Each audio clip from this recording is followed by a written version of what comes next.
Hello, first graders. This is Miss Hedigan. I am not at school today, but I made a video for you and we're going to do our learning together.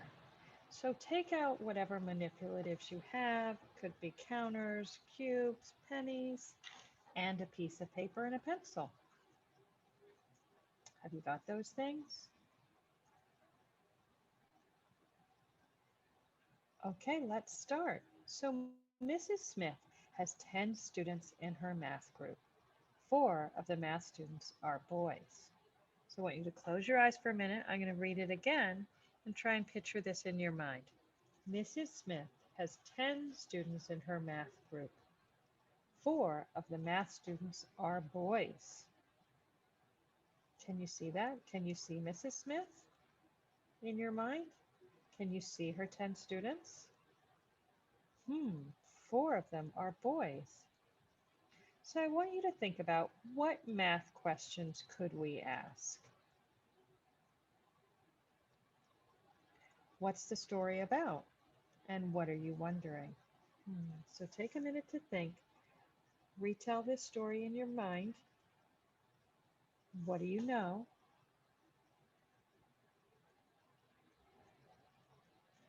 So you could be saying that you know that she's teaching a math group. And you might be saying she has 10 students. And you might know that 4 of them are boys. And you could be wondering, well, if 4 of them are boys, I wonder how many are girls.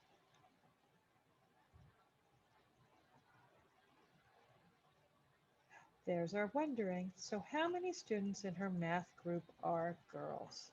So pause this video in a minute and take out your counters or your cubes and solve the problem.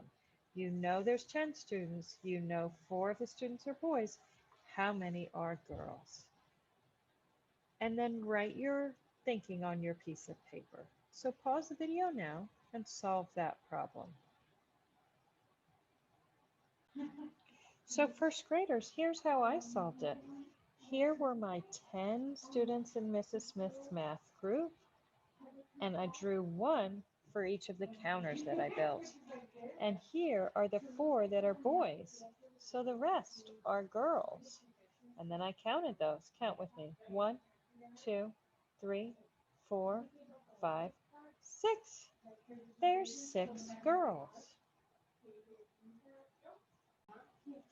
So there's my number line with the 10 students.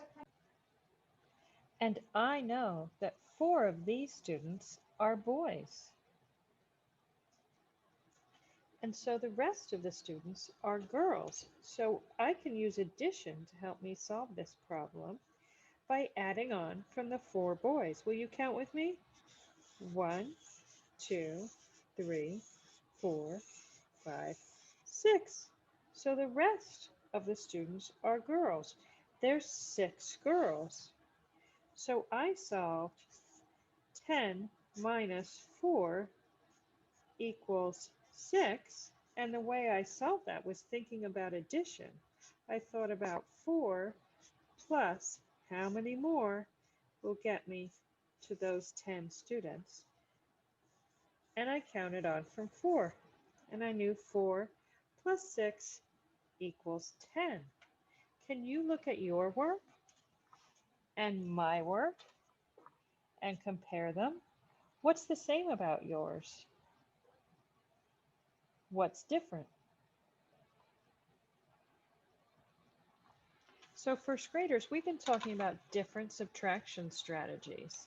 And this was the one we've been talking about for a few days, where we can compare numbers. Pardon me, I don't mean compare numbers. We can solve subtraction problems by adding up from the second number. So let's look at another problem.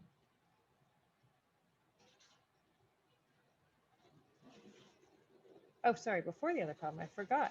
Some of you might have used a doubles addition fact to help you solve this problem.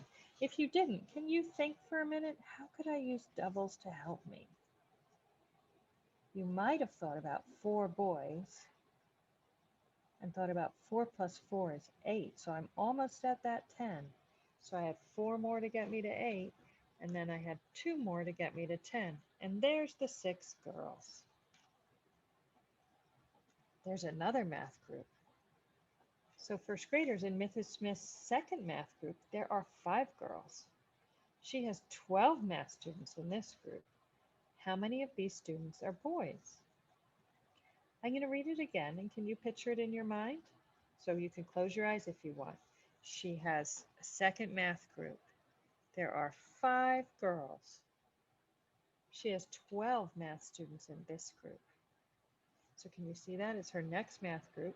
She has 5 girls, but there's 12 students. And now we're figuring out how many of these students are boys. So think about how we solved that last problem and the work that you did. Could that help you solve this problem? Do you think you could count back to solve this problem? Could you also count on? Could you use addition to help you solve this problem? So take your counters, build the 12 students, figure out how many are, it tells you how many are girls, show how many are girls, and then figure out how many are boys. And when I see you next, you guys are going to tell me how many boys there were in that second math group. See you later.